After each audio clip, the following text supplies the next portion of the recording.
Hello po sa inyong lahat mga ka-crypto. Nakaranas na naman po tayo ng matinding pagyanig sa mundo ng cryptocurrency. Sapagkat sa nakalipas po na 24 oras ay umabot po sa $489 million ang liquidation sa iba't ibang crypto assets. Kabilang po rito si Bitcoin. Mula po sa pagbaba ng presyo ni Bitcoin sa $95,000 hanggang sa muling pag-angat nito sa $98,000, marami ang naapektuhan. Long positions, short positions, at pati na ang mga altcoins. Kaya sa video na ito ay atin pong pag-uusapan ang detalye sa likod ng liquidations na ito.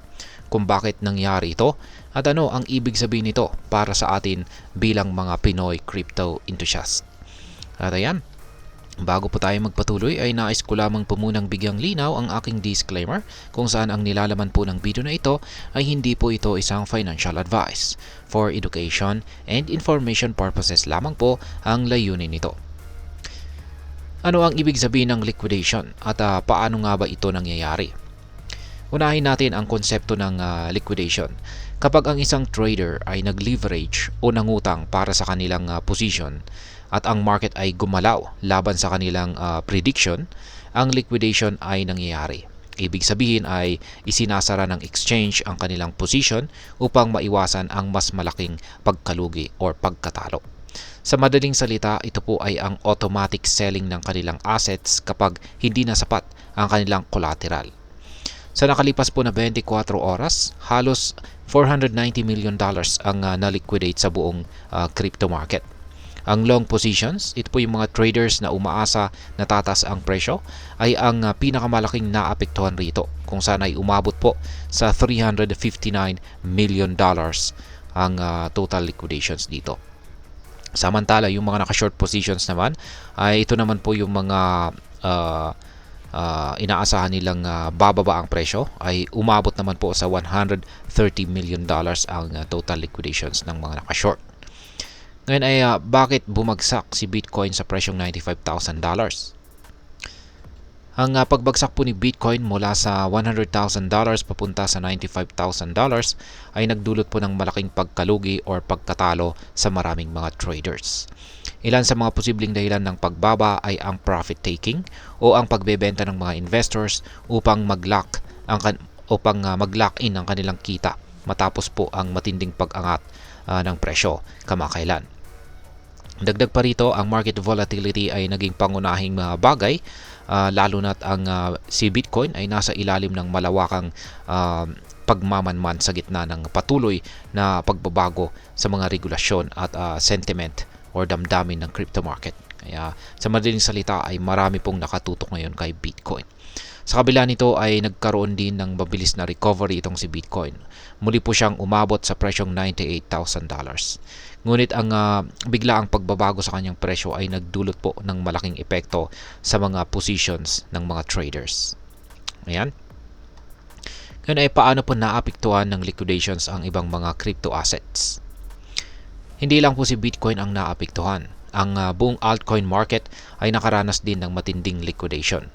Si Ethereum halimbawa ay nakaranas naman ng $12.51 million na liquidations, kasabay po ng bahagyang pagbaba ng presyo nito sa $3,387.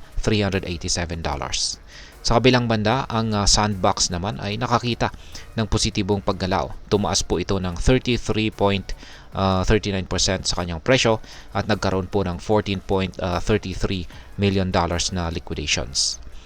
Si XRP naman, Dogecoin, Stellar at iba pang mga tokens ay may magkakahalong galaw sa kanilang presyo at liquidation volume. Ang trend na ito ay nagpapakita po na ang kabuuang crypto market ay nasa ilalim ng malaking pressure dulot po ng mabilis na pagbabago ng presyo ni Bitcoin. Ngayon ay ano naman po ang epekto nito para sa atin bilang mga Pinoy crypto traders? Yan, bilang mga Pinoy traders, mahalaga pong maintindihan natin ang ganitong volatility. Ang mga ganitong liquidation events ay pwede po kasing magdulot ng panic, lalo na sa mga bago pa lamang sa crypto market.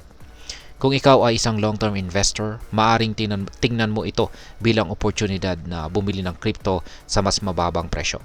Subalit para sa mga nagtitrade gamit po ang leverage, ito ay paalala na maging maingat at siguraduhing nauunawaan ang panganib o risk ng ganitong position. Dito po sa Pilipinas, kung saan ang crypto trading ay nagiging popular, ang ganitong pangyayari ay maaari pong magbigay ng aral sa mga traders na iwasang mag-over leverage at laging mag-set up ng stop loss upang protektahan ang ating puhunan. Ngayon ay ano naman po ang aking masasabi tungkol dito? Ang ganitong liquidation events ay paalala na ang crypto market ay lubhang volatile. Kahit ang mga pinakamalalaking assets tulad ni Bitcoin ay hindi po ligtas sa biglaang pagbaba ng presyo. Para sa akin, ito ay hindi lamang hamon, kundi oportunidad para sa mga naghahanap ng tamang panahon upang mag-invest. Mahalaga rin na bilang isang trader o investor, mag-aral tayo ng tamang risk management. Laging tandaan, huwag mag-invest ng higit sa kaya mong mawala. Sa ganitong paraan, kahit pa magkaroon ng matinding galaw sa market, protektado ka at may pagkakataon pa rin na makabawi. At ayan mga ka-crypto, ano sa tingin ninyo ang epekto ng ganitong liquidation sa inyong trading strategy? Naging hamon ba ito or oportunidad? I-share po ang inyong opinion sa comment section sa ibaba. Huwag pong kalimutang mag-like, mag-subscribe at i-hit ang notification bell para lagi kang updated sa mga bagong balita dito sa mundo ng cryptocurrency. Marami pong salamat sa panonood, ingat po tayo lagi at God bless po sa ating lahat.